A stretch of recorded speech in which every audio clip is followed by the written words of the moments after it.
Downsizing and getting rid of sentimental items, always a very popular topic in the workshops that he has delivered over the past several years. Joining us right now, we say hello to the organizational coach, Steve Gingras. One more time on Daytime Ottawa. Hello, Steve. Thank you, Dylan. It's wonderful to have you here. Why Thanks. do you like helping people just organize their lives so much?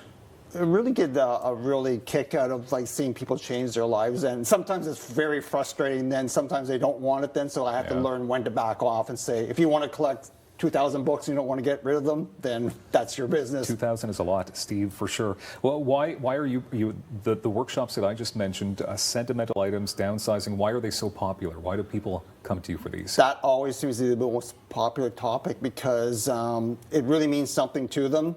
To actually have a house full of clutter there is one thing, but stuff that actually means something. Now, it might not mean something to somebody else in the class or out in the street then, but it does mean a lot to them. So we have to take that into consideration too. Okay, so how do you declutter when it comes to sentimental objects?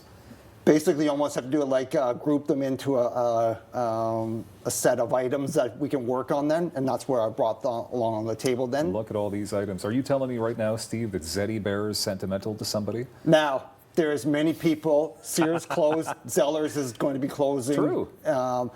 They want to have a souvenir of that then, so Zeddy represents that. Now, if you want to hold on to Zeddy because you think one day it's going to be worth a ton of money, that's a different thing because probably there is thousands of them then, so the chances of it'll actually probably you'll end up getting less than you actually originally paid for it. Yeah, maybe 300-400 years from now, when people have to Google search what Zeddy Bear was, if that's still existing at this point, what's a place of honor? Is that a place that you're supposed to put sentimental items? Yes, for example, we'll use the example, the bobblehead here. Yeah. Back in the 2002 Salt Lake Olympics there, this is a big thing that one of the grocery stores were selling them. And it was a selection of 23 players there.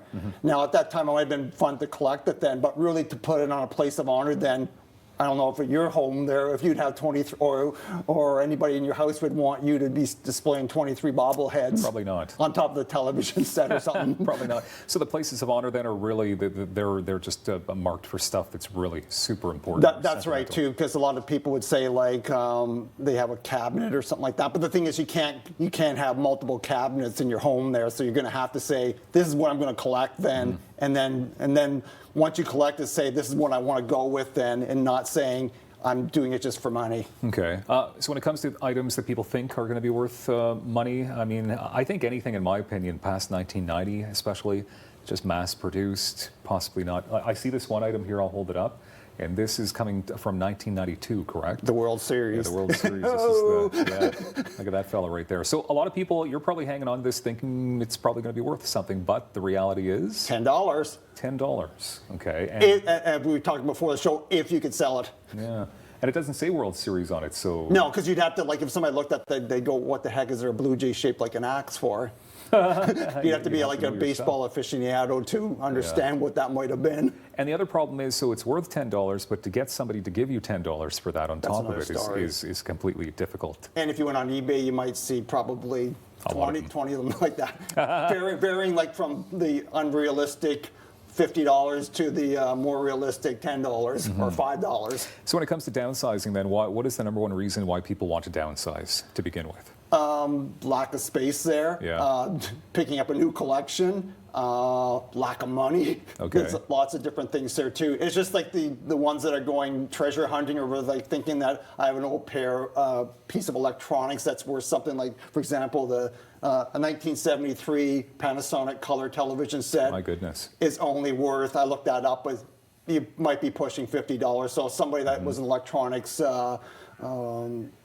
enjoyer, that they might like something like that, but I happen to have it because it was given to me by my aunt then. So. Yeah, and that probably wouldn't even work, I mean, because of all the digital aspect now of television. I mean, would that even work? I actually tried that, then you can't hook any cable to it or anything like that too, so I don't think there's anything, there's nothing in the air that you can pick up with the antenna like that. Interesting, but this old-timey machine here, I'm sure can still pick up the FM AM band? Better than today's radio. Really? Yeah, because it would be that's a 1949 radio there. Yeah. And for example, that would probably pick up most stations, because if you look in the back here, there's a monster Yeah, you want to turn that quickly? Yeah, sure. Look at that. A monster antenna there. Whoa! Looks terrifying if you plug that in. Could be dangerous. We only have about 45 seconds left. I know you brought some other items, but what's the best way then? You offer up these workshops? Yes, I do. Then Yeah. I usually do the Ottawa Public Library there too. So they usually quite well attended there, and you'd be surprised how many people. The number one thing, books. People do not want to give that up. They don't want to get rid of their books. They actually take a pride that they would have into the thousands, even though actually I met someone yesterday had said they had 2,000 books, but I only read 25% of them. Wow. My opinion is too, if you have to pay for a storage locker, you probably have too much stuff. Bingo. All right, there you go. Contact Steve at stevegingras.net to get more helpful tips. There you go. From My Zeddy. From Zeddy and I, we appreciate your time, Steve Gingras. Hello, I'm Zeddy. More daytime coming up on Rogers TV.